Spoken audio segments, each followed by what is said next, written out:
Deja Brew opened in May of 1995. And so that means we're here almost 17 years. Next May will be 17 years. This May will be 17 years. You'd be amazed how fast 17 years goes. It flies by. We'll find out that someday. I guess the original idea was that we were going to be a coffee house because that was the big thing in the mid-90s, and we decided, I guess, prior to opening that we needed to have something more than coffee in order to survive, so we decided to have a deli menu, and good thing we did because lunches are by far our biggest part of the day. Biggest part of the week is lunch every day. So that was a good decision. And yeah, we've been doing it ever since. We've had a lot of success with Lehigh, with a lot of faculty, staff, students over the years. We've gotten to know a lot of people over the years. In all three of those areas, a lot of people who've worked for us have been students that we've kept in touch with over the years and become friends with. So I've been coming to Deja Brew for 4 years now. I've been at Lehigh for 5 years, and it's consistently been one of my favorite restaurants around here. The owner's son is always running around playing with his toys, and like he said in his interviews, mother-in-law sleeping on the couch. It's a really nice place and really homey, and you just feel welcome when you come in. Very creative menu, a lot of good food, fresh ingredients, and good drinks, and just always somebody to talk to in here. You usually see a professor or a friend you know. And they have good hours, they're open all the time, and good coffee to help you stay up late when you're doing a homework assignment. And I pretty much get the same sandwich every time I come here. I get the Bungalow Bill sandwich with extra chicken every time I come here, and they know what I want before I get to the counter every time. They're really nice people, family-owned business. They don't seem to be going anywhere, so I look forward to coming here whenever I come back to visit Lehigh. And a lot of my friends like it here, so we come here together in groups and stuff. And yeah, so it's a really good restaurant. I suggest everybody comes to it.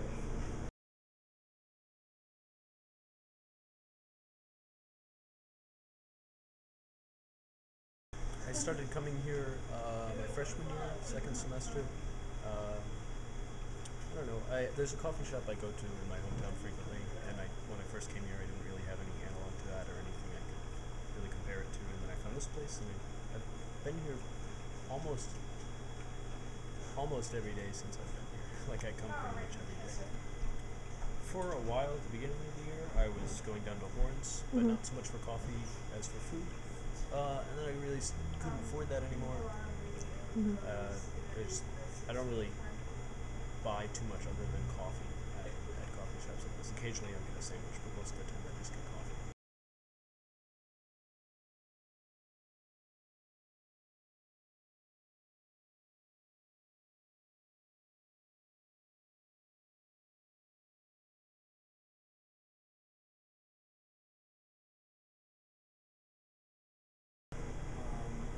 My son has grown up here. He's 7 now. He literally grew up here. He was kind of in the back corner on the changing table when he was a couple months old, and he's been here ever since.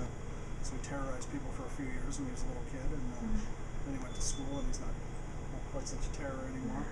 So that's been cool to have him grow up here and get to know students and faculty, and he's friends with faculty at Lehigh, which is kind of cool. And he knows a lot of students from over the years, which is also very cool.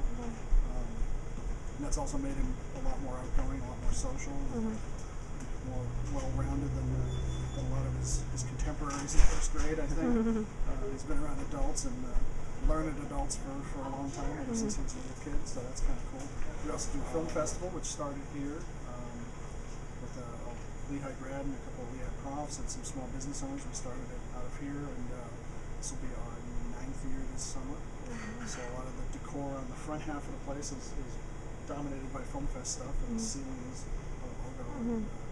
So that's one little thing that's changed over the years, is that a lot of the decor has become Film Fest oriented. We also have a lot of original art on the walls, the original art, most of which is done by John, who does our cooking here. A really good local artist. He goes by the name of Anti-John. Coffee tables and a lot of the stuff you see on the walls, both painted right on the wall and stuff that's hanging on the walls. So that's also very cool to have Brady grow up in that kind of atmosphere where there's a lot of art going on. And music in the area, and a lot of galleries very close by, so it's been kind of ideal. It's kind of our home because we literally live here. We own the building. We live on the 3rd floor. We rent out the second floor usually to students.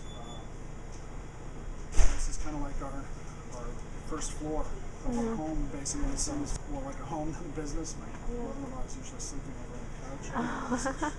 Probably doing right now, folding laundry and things like that. So when we say we make it a homey atmosphere, we're kind of literally making it a homey atmosphere. And we like to do special things like our cherry bomb drink, which in January and February we do $1 from every drink goes to Vagina Monologues at Lehigh, so that's always fun. We sell a lot of those this time of year. We invented a Dolly Latte drink when the Dolly Llama came a couple of years ago, and that's been very popular and still sells really well, even though it hasn't been here for a couple of years.